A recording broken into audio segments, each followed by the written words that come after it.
Rabbi Pinny, I think you should just start the program, introduce, and then we can work on our end. Look who's telling me what. Look who's teaching me the ropes. Just remember. I've been doing this, Mendel. Okay. I've been doing this for 6 months. Yeah, that's why it hasn't started. That's why it hasn't started at 4:30. Am I on or no? No, Pinny, listen, you're not Pinny, on Facebook anymore. You have to read, guys. Pinny, I'm just telling you now. You have to read the introductions the way we sent it to you. I don't want you to miss anything out. Okay? You miss one word and I'm leaving. Okay, give me a second. Remember, joyous Rosh, a good city Chabad. Okay, give me just 1 second. Ladies and gentlemen, because the Facebook got interrupted. So I'm No,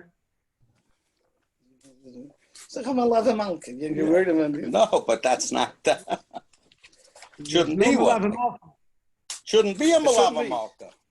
Listen, I drove down to Long Beach an hour to be with Rabbi Abba here, okay? Let's go. We're ready. We've been practicing for weeks. Come on. We're anxious to get this going here. Time is money. Yes, it is. We have 3 balabatim we need to see after this is over. By the way, Abba, while he works this out, catch up with those 3 jokes you were telling me this morning. Is it still, can we still do No, that? you can't use the jokes. You can't use them. The ones I told you this morning are not to be done now. Okay. Not to be done now. Also, it's the month of Elul. Serious, man. Serious. Look at Pinny. So serious. Man, is he serious. He's thinking about 6.5 acres. 6.5 acres. Look at him. Rabbi Denberg, I see you sitting in a classroom. Is that just a background, a Zoom background that Rabbi JJ taught you, or it's the real one? It's a Zoom background for my program last night. I'll take it off. No, it's okay. Leave it on. More exciting than the wall behind me. I love to see empty classrooms. It's beautiful. Wow, that's incredible. Imagine if they were full, even better, right? Okay. Our price is going up by the minute, by the way. Penny, every minute you don't have us on, it's costing you more money. So let's go. Okay, it's going on right now. Did you know Penny grew 2 inches after he closed the deal? 6.5 acres, he grew 2 inches. Listen, he deserves it. In such times, for the man to pull something off like this, it's incredible. Are you kidding me? You know he's going to do an appeal after we're done. You know of course, of course. You don't know Penny. Penny can take money out of a rock. There's a rock, he can get money out of it. All right. Rabbi Pinny, how you doing? Ladies and gentlemen, as you could see, usually we have very humble and very subtle guest speakers who speak very calmly. Tonight we have 2 of the most boisterous, 2 of the most upbeat, most energetic rabbis. We have rabbis, listen, Rabbi Abba, rabbis, if you could see for all the pictures. We have rabbis from Texas, from Florida, from California, Australia, Colorado, all over the world are tuning in. And they're here to have them and their communities be uplifted with joy and with confidence. Everybody sitting here during this pandemic, being stuck in quarantine, uncertain about our future, chaos all around us, right? So we needed 2 of the greatest rabbis Chabad has to offer to literally give us the little oomph that we need. As tonight we start Rosh Chodesh, it's a month from Rosh Hashanah, so who better to bring that inspiration and confidence and joy and smile and tell us how we can possibly get into the high holiday spirit. So Rabbi Abba and Rabbi Mendel are 2 California boys who really have the antidote. Everybody's looking for the vaccine. They're talking about finding that antidote. You guys are the ones. So without further ado, I ask Rabbi Abba Perelmuter and Rabbi Mendel Duchman, 2 of my dearest, dearest friends, to please enlighten us, inspire us. Please, take it away. Thank you so much, Rabbi Pinny. Because I'm older and better looking than Mendel, I'm going to start off.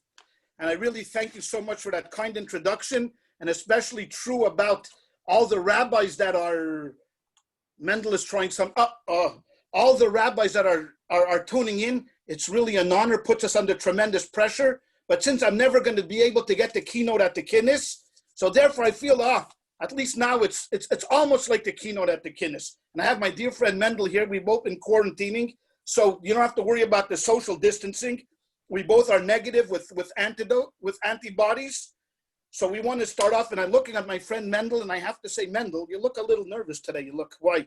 Because of the crowd? No. I'm not nervous at all. You shouldn't be nervous. I'm not nervous at all. You know who should be nervous? First of all, before we talk about who should be nervous, I think we got to make a disclosure here that we're in the same room. We are in a bunker here in Long Beach. Just to set it out here, I drove all the way from Los Angeles to join Rabbi Abba in his bunker. So it's great to see you, Rabbi Abba. I am, not nervous. Why do you think I look? You look a little nervous because you told me your mother was going to be watching, and I know that you've hit the big times with me. I mean, this is not, this is not second fiddle here. You're sitting next to Abba Perelmuter, and you're nervous, and you should be nervous. But your mother is watching, and Rabbis and Duchman, I'm going to take good care of him. He's a wonderful, wonderful boy. You should not be nervous. Pinny should be nervous. You know why Pinny should be nervous? Pinny, you should be very nervous because your whole career could be flushed down the toilet in 45 minutes because you have no idea what me and Mendel are going to say. We're not like your regular guests that, kind of come on, great scholars and deep thinkers. We're going to, but Mendel, you know who doesn't worry? You know who never worries? Manis Friedman never worries. Am I right, Pinny? Manis never. Not only doesn't he, his tone is the same the whole way. Okay, absolutely. But who knows what? Guys, I want to just tell you that they're only allowed to chat to me, so they want to know if I got Rabbis Abbott and Costello tonight. That was the question. No, are you kidding me? Abbott and Costello wish they were Perelmuter and Duchman. Okay, they wish. Well, you know what, Abba? The truth is, it's nice that we're joking a little bit and having a little fun because, by the end of the day, the world has come, hit a head-on accident, a crash. Who even wants to think about the high holy days? Who wants to even think about the month of Elul that's coming? I mean, we're basically fighting for survival. They finally, I know about here in California, they finally opened up, the restaurants. You can sit outside and eat, right? Guess what? Barely. Yeah. Barely. So it's 110 degrees. Okay. One challenge after another challenge. I mean, I just put down, Mendel, just a few of the challenges that you exactly are so eloquently describing. For example, parents are sitting with their kids. Are they going to school? I have 3 grandsons and one family. One's in Zal. So they told him you could come to Zal, but there's no kitchen. So he has to take his food into his dormitory. My other grandson is in Mesivta, no dormitory, so he's living with. I'm gonna ask Mendel Duchman if he could live with him this year. My 3rd grandson is in middle school, and that's exactly where he was, in the middle. He doesn't know a hin and a hair. People's business are shaky, Mendel. I'm sure you've seen that, right? It's just unbearable. It's unbelievable. I mean, we're pulling through, and everybody's doing what they have to, but by the end of the day, it is such a difficult time. And let's not forget. What are we, 4 months into this? Five. I mean, first of all, we got to thank the mothers and the parents to keep their kids in the house and plus be sane. It's incredible. And here we are going to talk about Elul. Come on, Rabbi Abba. But let's face reality here. Let's be honest. You're absolutely correct. People have so many other issues, but the bottom line is, as much as we are isolated and as much as we're over sick about the zooming a hin, zooming a hair, and all of these difficult problems that we're all facing, bottom line is that the Jewish calendar has a rhythm to it. And the rhythm now is rolling into that period where, summer is supposed to be leaving, even though here in California, there's no seasons. But if you're living on the East Coast, where we both come from, the winter is starting to go. The Rebbe describes it, the Friedrich Rebbe describes it in the Zechronis El. The winds of El and Lubavitch were very different. It was more of a serious tone. In the original Lubavitch, the real Lubavitch. The Haim. By the way, Rabbi Abba, let me just interrupt you. I just want to tell you, you have a very secular crowd, so you have to explain all your Yiddish terminology. Okay, Rabbi Pinny, we'll have him explain it, but let me explain to you You're allowed 5 interruptions, so you just use just use 3. You use just 3. use one of them. But Okay. That's fine. I'm out. In the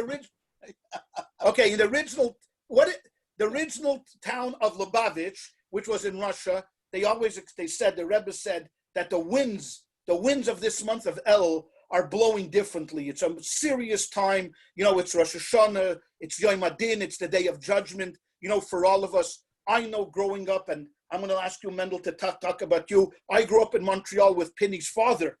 And by us, I always hated the first day of El. Hated it. Why? It was bad for 2 reasons. Number 1, the end of summer, and 2, the beginning of school. But the rabbis in our school took El very serious. Everyone got up early to say Tillim, that's Psalms. Everyone, prayed a little with more fervency. They did a lot of things. In Ellen, I'm sure, Mendel, in your family, it probably was the same thing. It was a time where you knew there's serious times coming ahead. Yeah. I mean, you automatically felt it in the air, And I'm just trying to put it in reality. I'm a meat and potato type of a guy, okay? Rosh Chodesh is in a few days, the New Year's, Elul. Like, we need a tool. We need something that will put us into that mode. What and when you talk about how I grew up, and maybe I can put this out on the table, Rabbi Abba. Please. This is therapy. I feel we're going to be able to open up tonight. When me and you are sitting here, it's going to be therapeutic. So we should be sitting on a couch, not at a desk. We're almost on a couch. We're almost on the couch. But I want you to really express to us what it was like in the Duchman family during the month of Elul. Well, let me start about the opening. When you talk about Elul and that fear, you need a door opener. You need to have a tool. I believe that one of the biggest tools that we can use, and again, listeners, we're into this together, okay? The nicest. I mean, you can do a plus column and a negative column. The plus column to COVID is we're into this together, all of us. Right? Of course. We're into this together. No one is okay? escaping. Nobody is running. And so we're into this together. Hopefully we will get something out of this, Abba. Hopefully you'll get something out of it. But, in the Duchman family, or at least in what we believe is very, very strong, it's about putting your right foot forward. It's about moving ahead. And what is the tool? And what is the energy? Joy. Joy and happiness, positivity, nicht fachmoret. I don't know how to say nicht fachmoret. Not worried. Not worried, not bitter. Not bitter, not negative. Not melancholy. Even though we have all the right in the world to do that. That's right. But I believe that what we would like to present here today, ladies and gentlemen, what we would like to present here today is try to come up with a couple of tools that will help us. And one of the most important tools is joy, happiness, positivity. My father's Alav Shalom was the same yard site. Same yard site. Oh, so that's why Rabbi Pinny picked us. Well, probably. I was trying to figure out, why he called on same us. Day. Okay. But my dad of blessed memory, Rabbi Israel Duchman, and if you said you have people from South Africa, he used to go to South Africa a lot. He was a businessman. He was in the poultry business. What kept him going was simcha, the joy of life. And guess what? There were difficult times. I gathered my grandchildren the other day, and I was trying to compare. Is COVID any little bit of a taste of what the Alta Haim was? No, it's not that bad. No, right? Because Baruch Hashem, we have. It's bad, but it's nothing compared to what... You can't compare it. But believe me, can't compare it. They had so many challenges, and what kept them going was joy, happiness, energy to move ahead. And I'm reminded of one little story. Please Rabbi go Abba. ahead. It's a little story. Please. When my grandfather, Reb Shneir Zalman, my dad's dad, came to 770 after running around through all the refugee camps and all the torn up war cities, and he finally made it to the America, to 770, and he was standing in the world headquarters, a frail old man. I remember him well. Survived everything, and he stands there, and the Rabbi, the Lubavitcher Rabbi, passes by, and he sees Reb Zalman, he sees my Zaidi. So he stops them, he says, Reb Zalman, Abi menzetzich do in 770. At least we're seeing each other in 770 after all these years. Now, look, can I explain? Wait, but you know what Reb Zalman told the Rebbe? Yes. Aber der Billet is given sehr teuer. The ticket was very, very expensive. That's, I could see him saying it. And that's the fact of life. Whatever they went through, they were already in America, the ticket was expensive. Very expensive. And I think that that's what we're going to come out of COVID, the ticket being expensive. Expensive. Ladies and gentlemen, I just want to point something out here. You see, when Pinny came up with this, Rabbi Pinny, I should say, the great genius of South Florida, came up with this theme, joy and confidence during difficult times. He had to sit down and figure out, okay, who's he going to bring to the table? You saw the passion in this man. This is why he picked Mendel Duchman. I'm just here to make him look good. That's all it is. But you see the passion of this man when he came out to you and said to you that, you know what, like his grandfather and father, they went through tough times. I mean, when he said the ticket was very expensive, you can't even imagine during the times when in Russia, when Mendel's grandparents, and I'll get to me in just in a moment, were starving. I mean, we're not talking about starving. My kids sometimes come in at night and they say, Ma, we're starving. That means that they had lunch at school with a snack and then they ate 3 bags of chips on the way home. But when they walk into the house, we're starving, Ma, make dinner. Okay, Mendel's grandfather and grandmother and parents starved. So, you know what? So when they came to America with an attitude of, you know what, this is not going to get us down.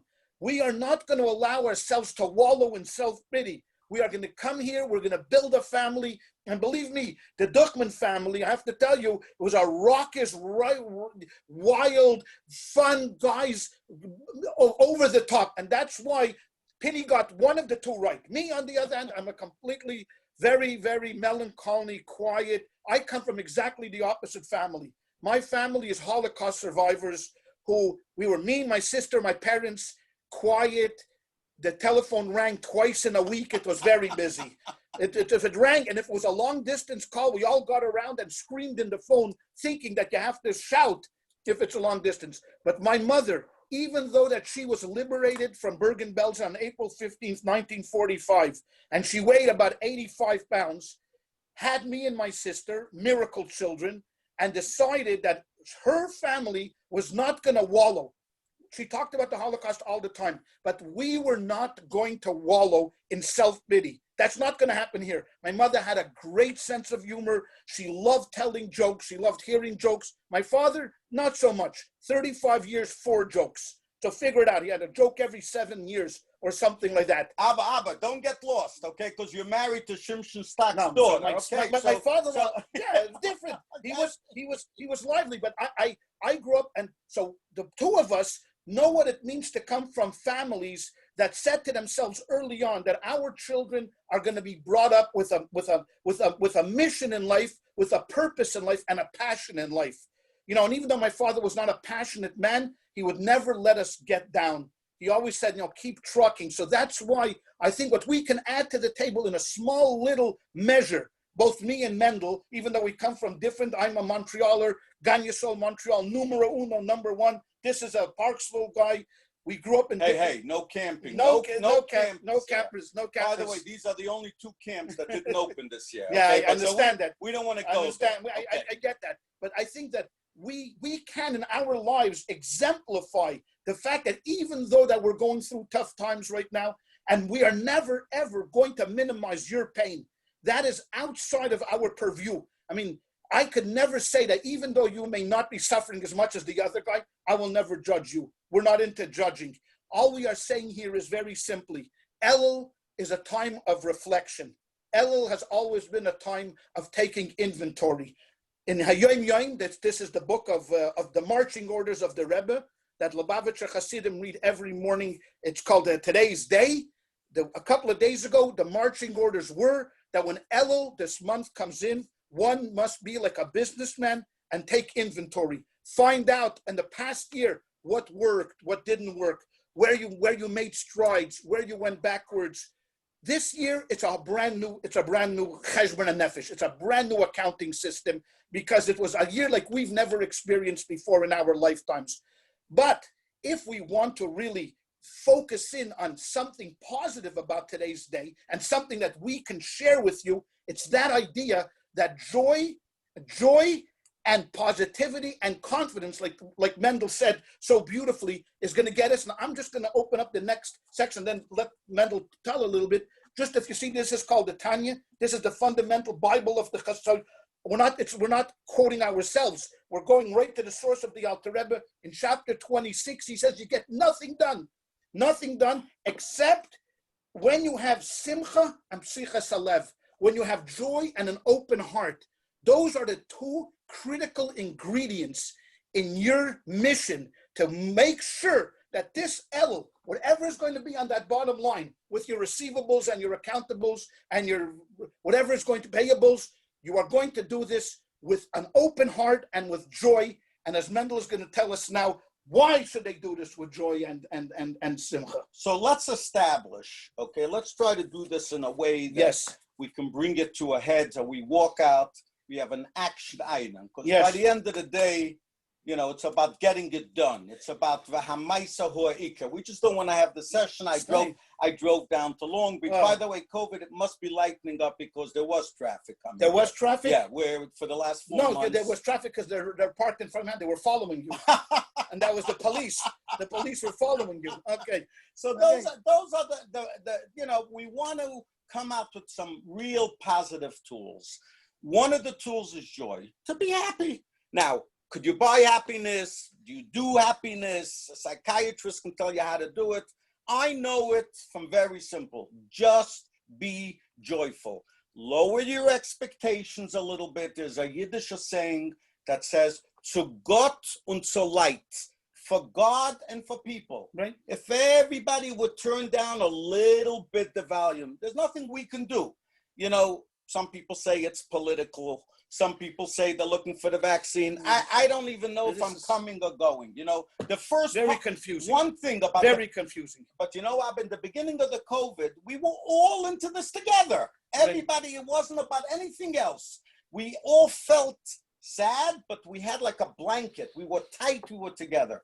Today, you can go mishiga by the end of the day. Okay, you don't know. So let's talk about some practical advice. One is joy.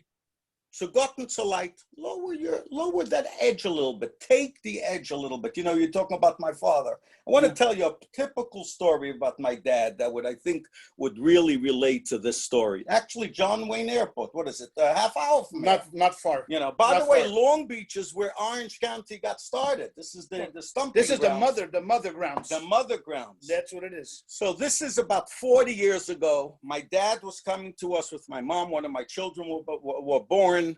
And like I mentioned, he was in the poultry business. So in those days, there wasn't any kosher food around, you know? Sure. You had to get everything from back east.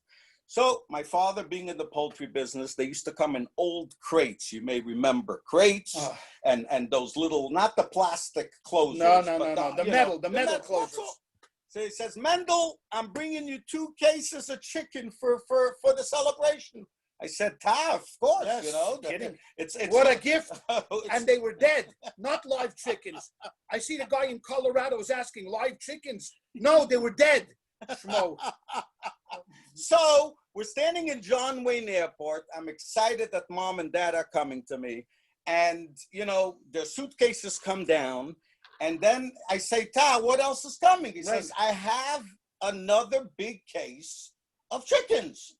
I said, so we waited 15, 20 minutes. It's funny as no, I can imagine. And that's what's going to happen here. Nothing is coming. I say, you know what, let's go over to the counter, fill out a couple of paperwork. You know, today, everything, so they'll get spoiled. My father said, Mendel, I'm not going nowhere. I'm waiting. I want the chickens. And as he finished saying that, I mean, I'm laughing just remembering the story. I better take another shot. The conveyor belt is coming down. And all of a sudden, there are little chickens, dead chickens. Yes, one by one. In a plastic bag coming down the conveyor belt. I turned to my dad. I say, let's get the hell out of here. I didn't use the word hell. I said, ta. And he said to me, listen to me, son. I didn't take nothing from nobody. These are my chickens. I'm standing here. I worked for it. I deserve it. I don't care what anyone else thinks. And he stood there, every little chicken, and then the empty crates came, okay? My point, Abba, I hope the listeners understand. I hope so. My point is he felt strong and powerful. He wasn't taking anything from anybody. Right. You know, forget the environment. Was not intimidated. That's all. Forget about peer pressure. Forget about the principal told you there is school, no school. These are all great things. But right in front of you, let's have the tool of joy. Okay, so we've gotten that. I think we've convinced the people that we are the two right guys. Nobody else in Lubavitch can do this. You can look high, low, east, west, forget about it. You ain't gonna get better. Pinny took the best two guys to talk about joy and confidence. Anything else, forget us. I got to interrupt you. Yes. Just a question. I don't know.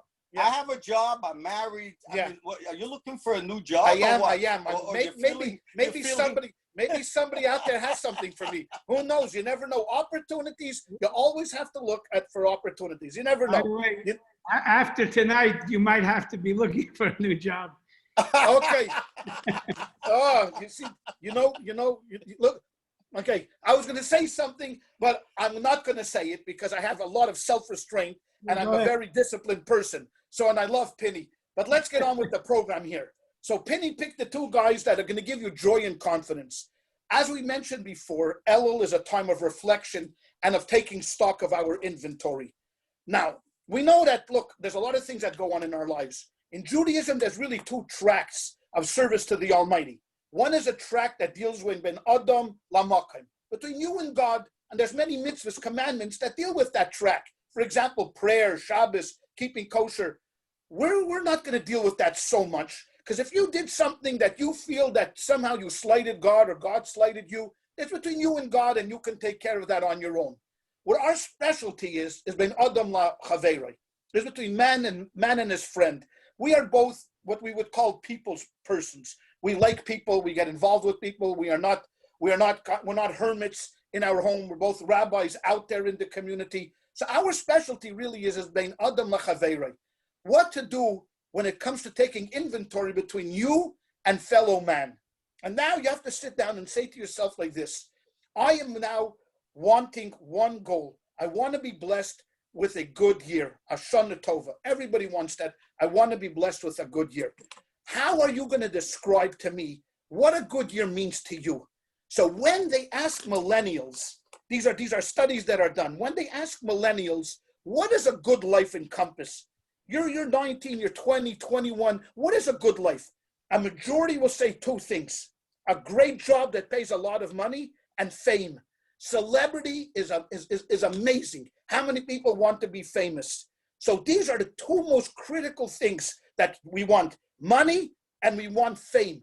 That is what is going to define what a good life is. Me and Mendel are here today to dispel that. I'm going to talk a little bit about the general concept of what really defines a good life. And Mendel, his expertise, this man has helped. I can't even tell you how many hundreds and hundreds of shluchim this man has gone to. He's logged more miles than American Airlines has. I mean, it's like, it's incredible. What's it going to help me now? Everything is shut down. No, somehow, some guy is going to hear this. So Mendel is going to do the closer. He's going to bring it down to some real practical things. But before I give the floor to Mendel, I just want to share with you a study that I just recently came across that I thought was incredible, but plays exactly into what we're talking about today. When we think about a good life, I want to live a good life, okay? What does that mean? So in 1938, that means over 80 years ago, Harvard University. Now, Harvard University is only second to Olei Torah in prestige in America. The number one educational institution is Olei Torah. It's way up there. Second is Harvard. But Harvard decided to do this study. It took 728 young men, sophomores in college, half disadvantaged youth, meaning they took 300 and some here and 300 that were privileged, 300 underprivileged kids. And they decided to map their lives, check what they're doing. They gave him questionnaires, they gave him health tests, they gave him blood tests, they gave him all different types of things. And for 80 years, the study is still going on today. Still going on today, 80 years later, they're still mapping these 728 people. 60 of them are still living. Maybe by now, maybe there's about 50 of them probably living. There's 50 of them that are living in their 90s. The study showed, ladies and gentlemen, something incredible. After hundreds of thousands of pages of inventory that they gathered, I mean, every year they would go back to them and see what's going on and what's happening and how they're developing both in finance and health and business and family and relation, everything. They found out this. This is what they found out. Drum roll. The number one That's thing. why he told us. Drums. Overwhelmingly, the number one criteria to make a good life was good relationships. Bein Adam lachaveroi, good relationships. Those people, and again, there were some of them are still in their 90s. They had people that were on the top of the chain in 1938. They had every advantage, and they fell to the bottom. They had kids that were on the bottom, no education, no money, no prestige, no family, and they reached the top. Finances didn't mean much. What meant much, what gave us, what defined the real good life was strong relationship. Not how many friends you have. How many friends you have doesn't matter. How good those friends are. How solid the quality of friendship. This is exactly what the Baal Shem Tov and the Alter Rebbe knew, and they tried to instill in the Hasidic brotherhood. When in Lubavitch in the olden days, where Mendel was talking about the Gesher guy here. Gesher means, Boy, so far you've mentioned Kamgan Yisrael, Ole Torah. Boy, there's a lot of triggers, but Rabbi Pinny said this is not. This is crowd. not the time now. It's not the time. But what they used to say in the ancient city of Lubavitch, versus minor is deiner, versus deiner is minor. What's mine is yours. It's the same thing. The Baal Shem Tov and the Alter Rebbe tried so hard to establish this idea of a Hasidic brotherhood.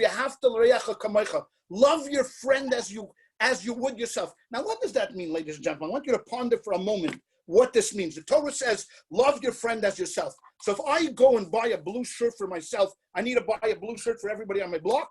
That's what I love myself. I bought a shirt. I need to buy. No, of course not. What it means is that you are responsible for people, that people know that you care, that there's someone that has your back, whether it's family members, whether it's dear friends, whether it's colleagues.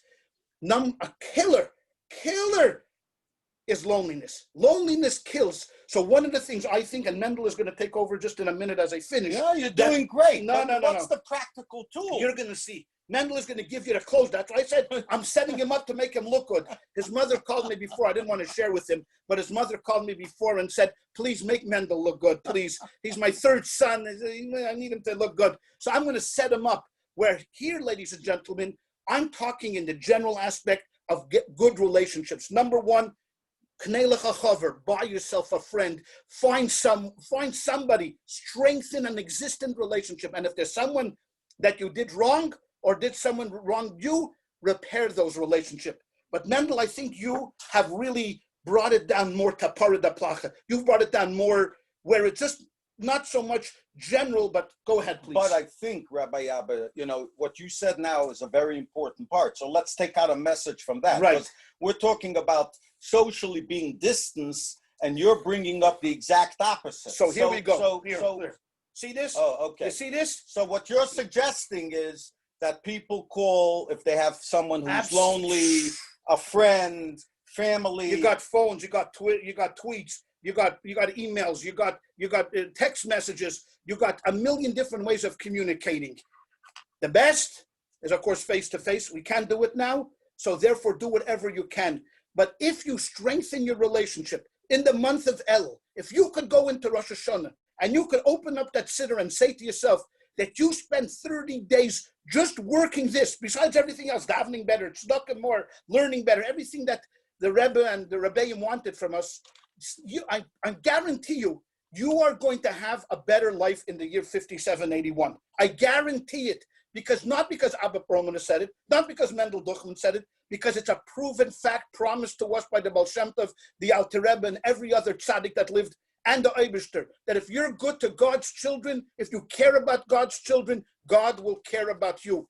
When they asked, what's more important, loving God or loving people? The answer was loving people, because God loves those that love his children. So let's bring this. Now I talk about children.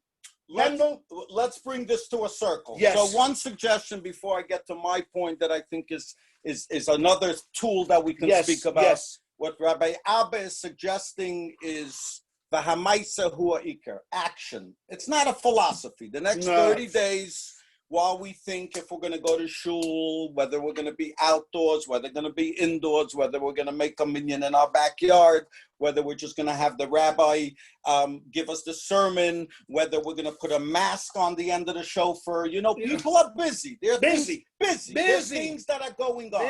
Busy. So I think what Rabbi Abba is suggesting is that the next 30 days, that's somewhere that you can better yourself. Figure someone out.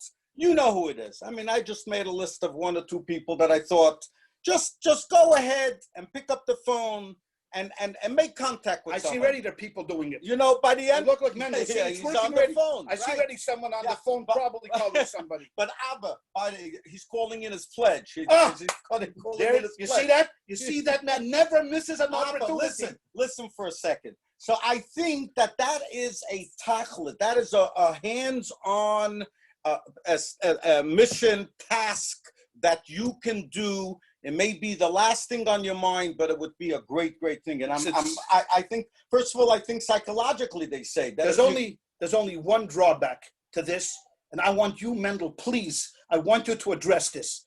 The drawback to this is that many people take this seriously and they work everybody else except the most important people that they have to.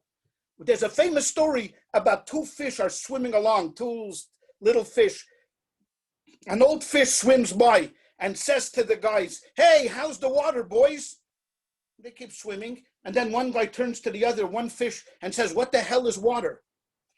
Understand this? What the hell is water? Why? Because the most important things in our life, we kind of miss. We miss.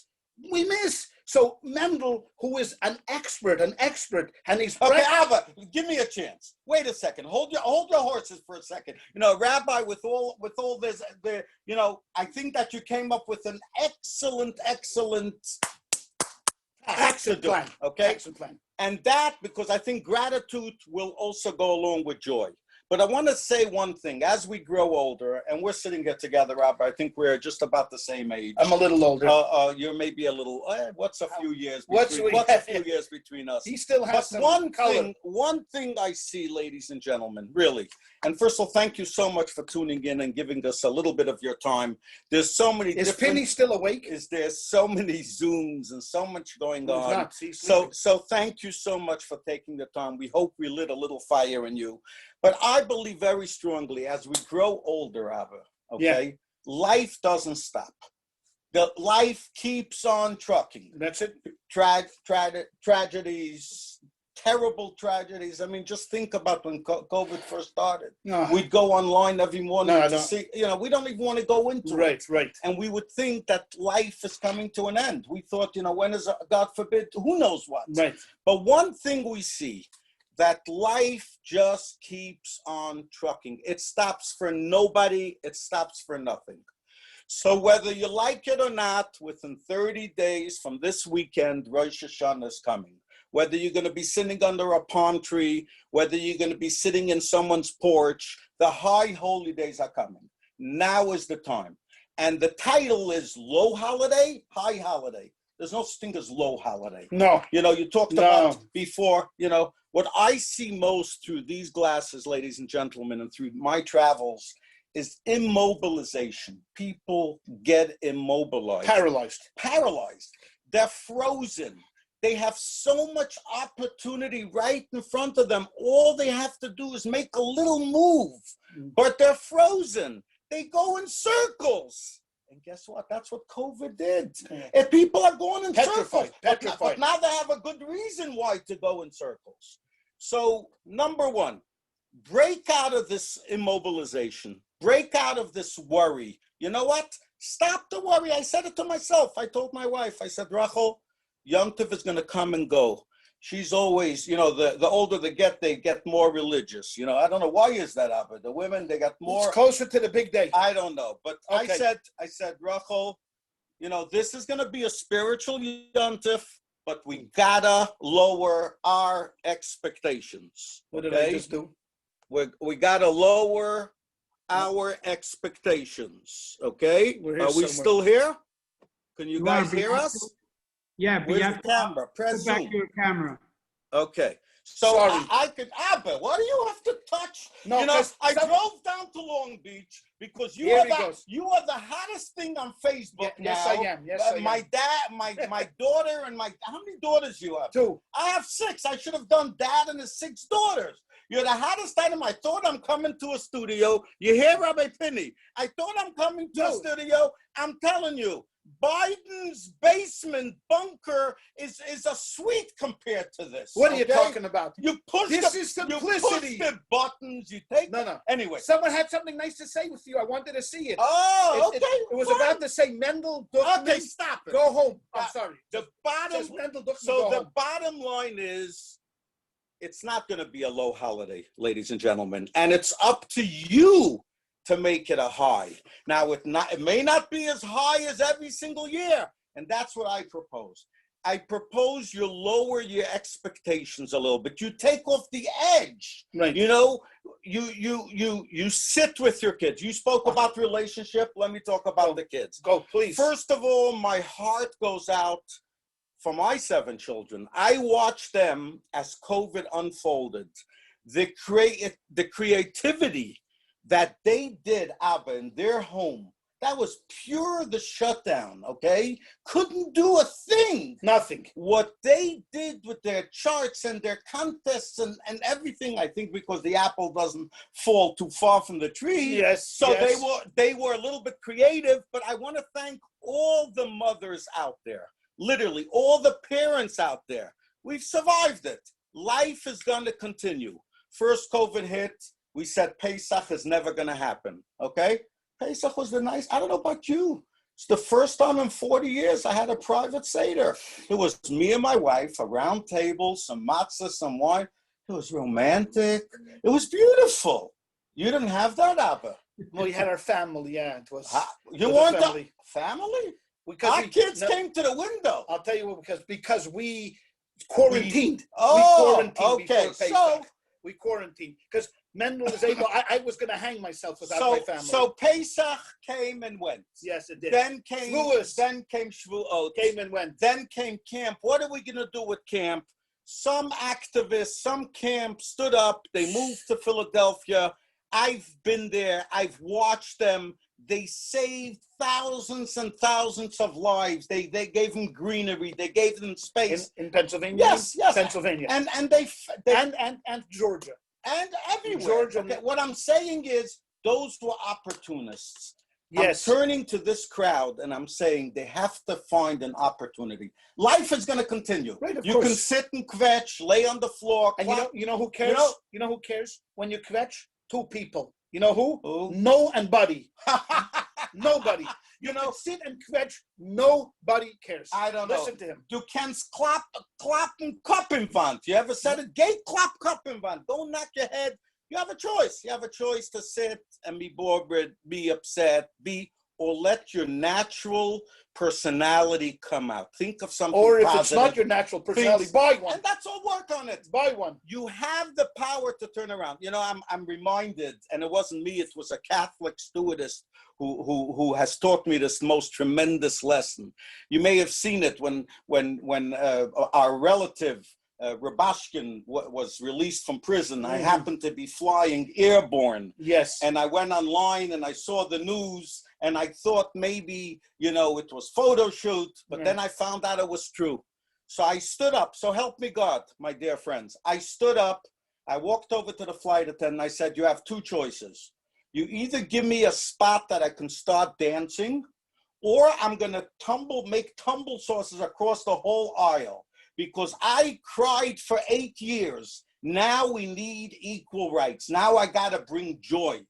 They told me go in the corner, and there I did the little spiel, the dance, joy, true joy. Wait. Then they called a psychiatrist to make Well, sure that that's everything okay. was okay. But by the end of the day, the stewardess sent it out, and half of the people don't know this. But that Sunday, I get a phone call from the stewardess. There was New Year's. It happened during Hanukkah, and then was New Year's. The stewardess called me, says, Mr. Mendel, I want to ask you something. I'm supposed to be speaking at my church in Texas this Sunday. Do you mind if and my topic is joy. Do you mind if I show instant joy and the video? And she did, and I've been in touch with her since. It was a natural joy. You know, I could have, and I was sitting between two people, by the way, because the flights were delayed, two husky guys. I just let the natural juices flow. So this is what I would like to propose, Rabbi Abba, to the Yes, tell the listeners, give them a message. Padyam, pick yourself up, put on your boots, and do something about it. One is, like you said, make good with a buddy, with a friend. Give of yourself, because there's nothing like giving of yourself. Number two, positive energy, joy, just confidence. Joy. You know, look at the positive side. You know, walk outside, take a walk around the corner, and read. You know, I don't have to tell you all the big philosophy, because by the end of the day, nobody can tell you what to do, only yourself, okay? And most important, because I love children, and Baruch Hashem, my grandchildren, and we're involved in youth activities. Children are smarter than me and you, Abba, what are you talking about? And Pinny, and the whole world. Of course. They know exactly what's happening. They're watching us, okay? And you can sit down with them. For those of you that have children, put them around and say, this Rosh Hashanah, it's going to be a little different, okay? Whether it works with a chart, whether it works with a reward, whether it works with, and tell them you're worried too. Get them all involved. Only include them. Inclusiveness. Because life keeps on trucking. And before I tell you a little story that says it all, Rabbi Abba, what do you want to add to the table here? I want to just reiterate what Mendel is saying. I mean, because people are out there, and I know this is true because we've been in this business for 40 years. They're saying to you right now, you know what, it's easy for you because you're a natural at this. The two of you maybe are naturals at this. Me, I'm a natural, sorrowful guy. We know that there's a lot of Debbie Downers in the world. There are people that, you know, come there and at a party and can bring down a party faster than anything. So they're saying to yourself, you know, look, you're a joyful guy, so it's easy for you to be joyful. What about me that's not so joyful? So what Mendel is saying, I just want to reiterate, we're not just discovering a new theory in psychology here, is that everyone, according to their own ability, has the possibility of making their life better. You may not be turned into a clown. Yes, we understand that. You're not going to be the guy that's going to run down the street, you know, with a flag and a trumpet. We understand that. But you also be Farmer Fievel on Fridays. There's a Farmer Fievel. You better be careful. You may not be the Farmer Fievel on Fridays, and you may not be the guy that's going to give the big speech wherever. But you have within you the possibility of making your life better. That's all we're saying over here. That's it. We want to leave you with a message that whatever station in life you may find yourself right now, you may be a father of small children, you may be a grandfather, you may be alone in an apartment, you may be a senior citizen, it doesn't matter. You may be a middle-aged couple whose children have moved away.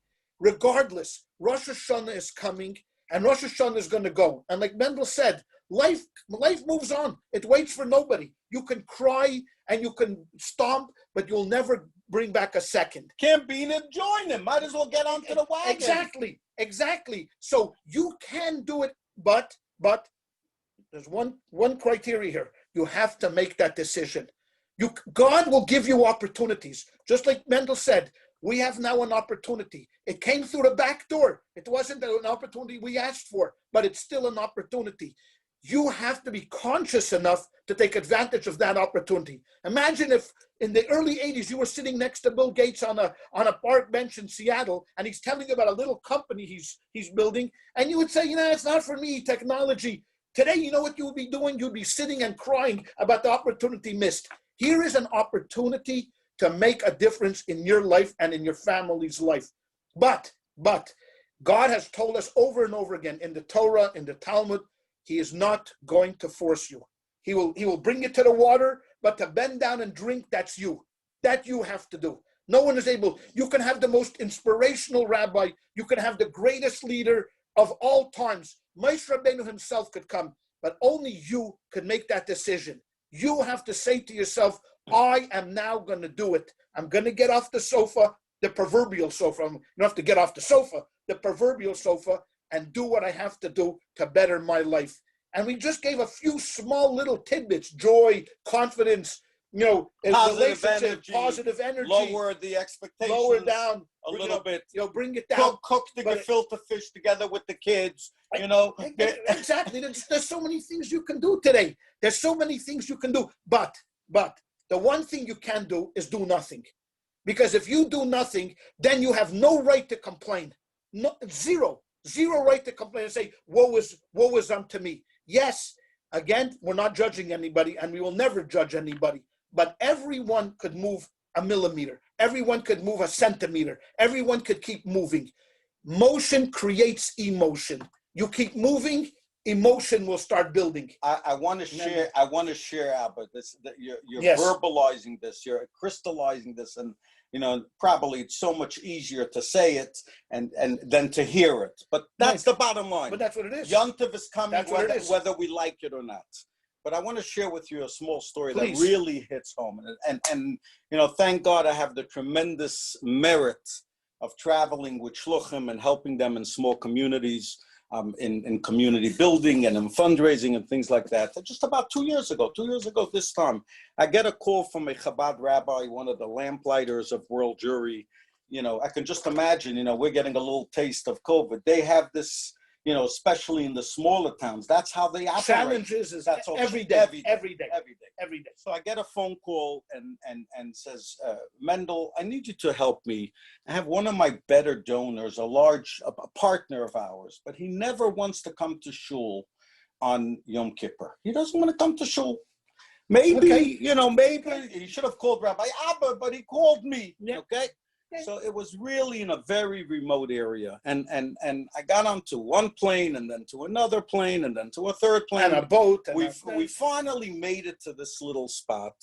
And by the way, it was about a 70-year-old gentleman.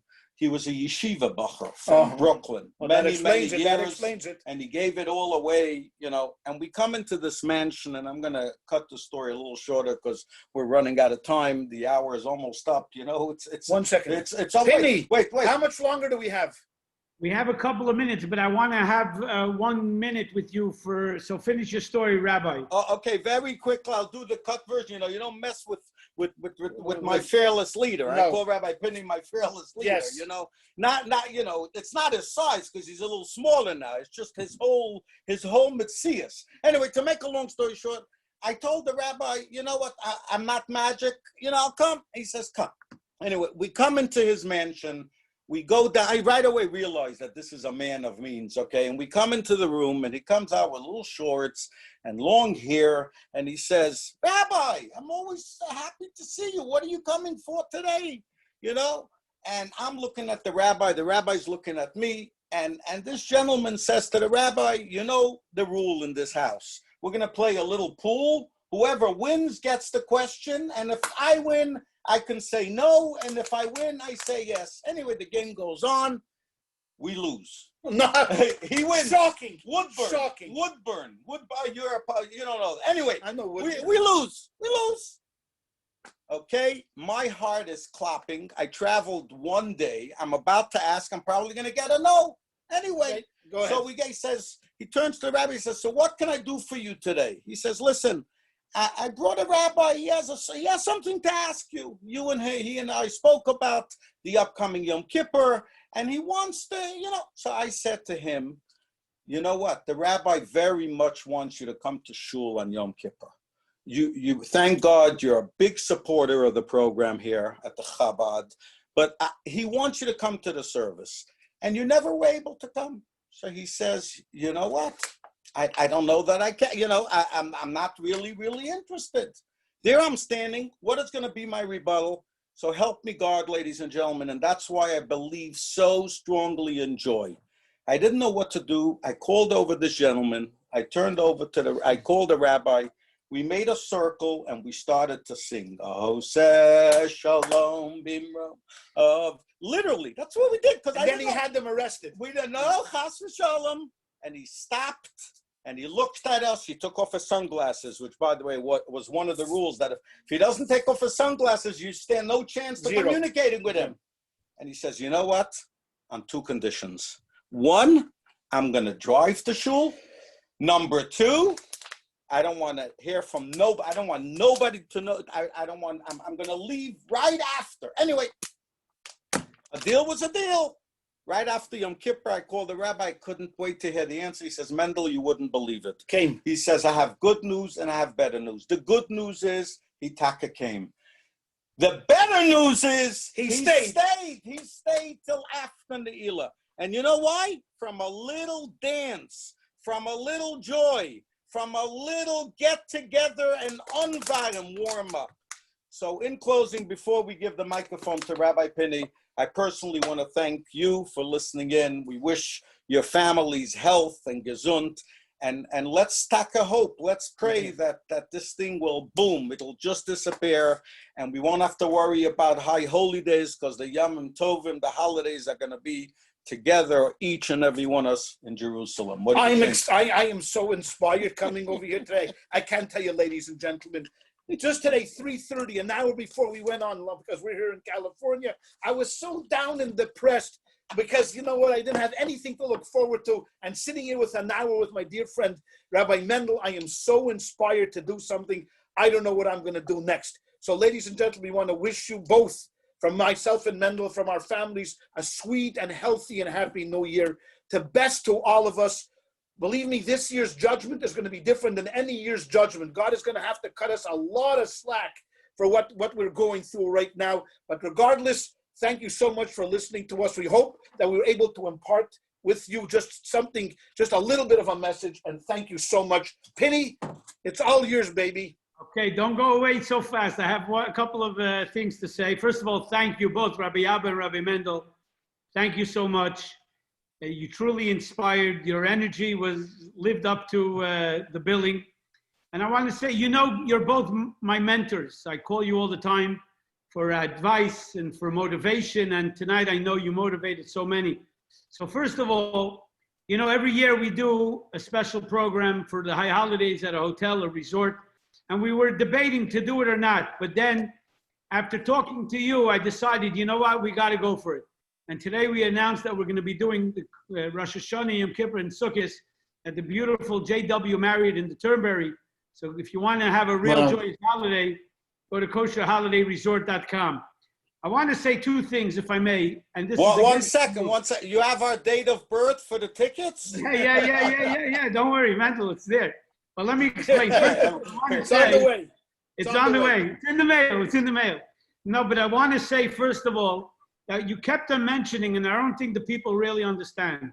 Rabbi Mendel is on a plane before this pandemic, if not once a day, 2 or 3 times a day, literally traveling to communities, help rabbis in the most remote areas to motivate them and pick up their spirits. You know, in Chabad, they send you to Timbuktu, and there's nobody there unless Rabbi Mendel comes to visit you and says, come on, you can do it.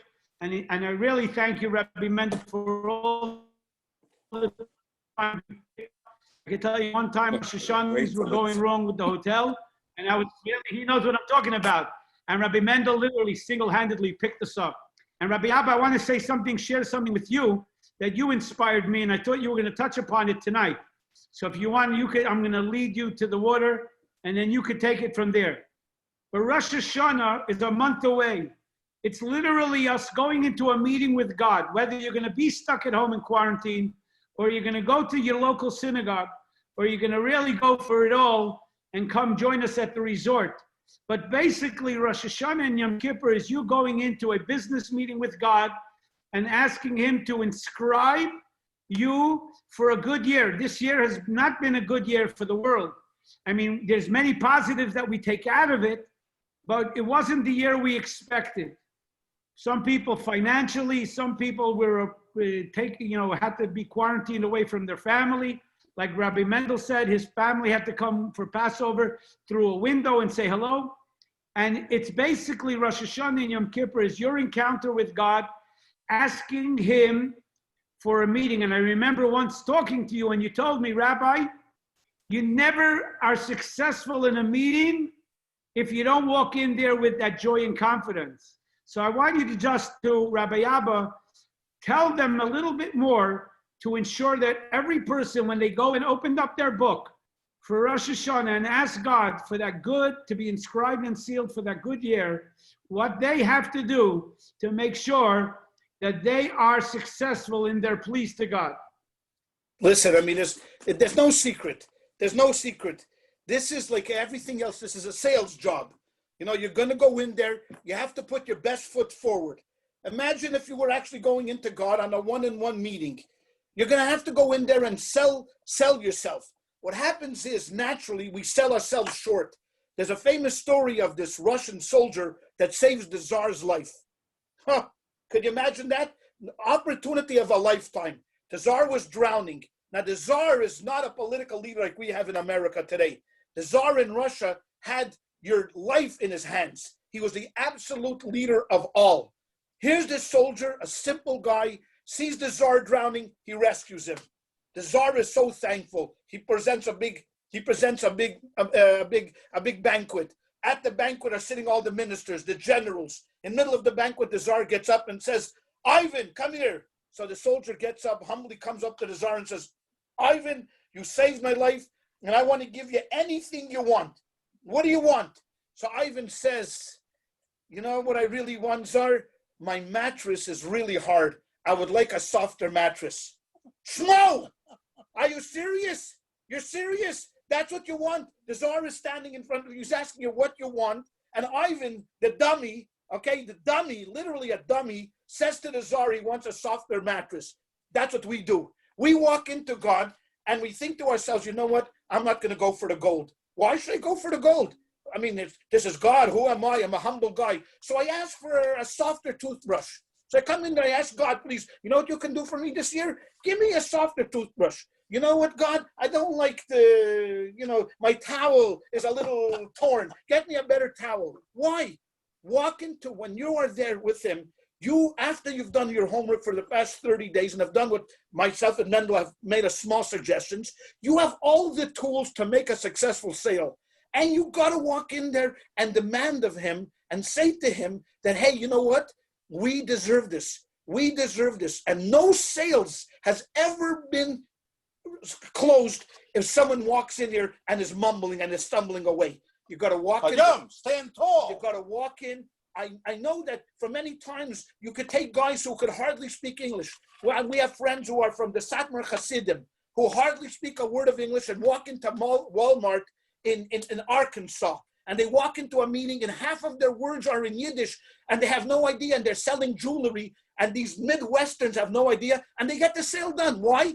For one reason, because they walk in with confidence knowing full well they're going to make the sale. This is what a Jew is.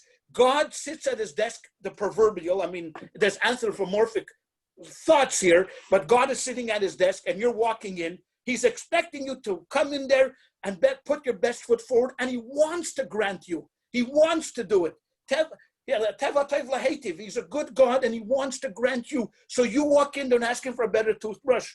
He'll sit there, okay, you're a dummy, ask for a better toothbrush. But if you walk in there and ask and go for the gold and ask for everything that your heart desires, specifically a salvation for the world, salvation for your family, salvation for the Jewish people, redemption for us, all of these things, and mean it sincerely, but walk in there with joy and confidence, you will seal the deal. You're not going to walk out empty-handed, I promise you. And I mean, I give a class, in Zoom, and one of the questions people all ask me, why doesn't God answer my prayers? He does answer your prayers. He answers your prayers, but you're not conscious enough to think, you think, because I want to have the numbers to the lottery, God is going to just you wake up with the numbers. No, it doesn't work that way, ladies and gentlemen. What works is that God gives you opportunity. And those opportunities are like me and Mendel were talking about today, and being conscious of them. use it. Use your strength. Walk in there, pray Make hard. it count. Make it count. Make it count. That's all I could say too. And I'm talking to myself, and I'm talking to Mendel too, and he's talking to me. We're talking to each other. You know, walk in there and shoot for the sky. You deserve it. You will get it. Walk in there with confidence, and Hashem he has no choice. He has to bless this world with a better 2021.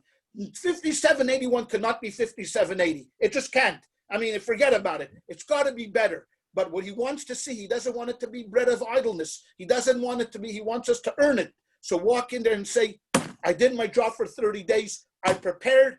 Let's close the deal. Sign on the bottom line. Rosh Hashanah, he's going to say it. Yom Kippur, he's going to sign it. And we will be blessed with the most incredible 5781 that could happen, with the ultimate blessing. Something the Rebbe wanted from the bottom of his heart, from every fiber of his being, was the coming of Mashiach. And may we see him. We don't even have to wait for Rosh Hashanah. Let him come beforehand and get rid of this golus, this dark and bitter exile, and we'll be all reunited in the land of Israel, and we'll celebrate Rosh Hashanah together in Jerusalem. That was a sermon, a pulpit sermon. Wow. Hey.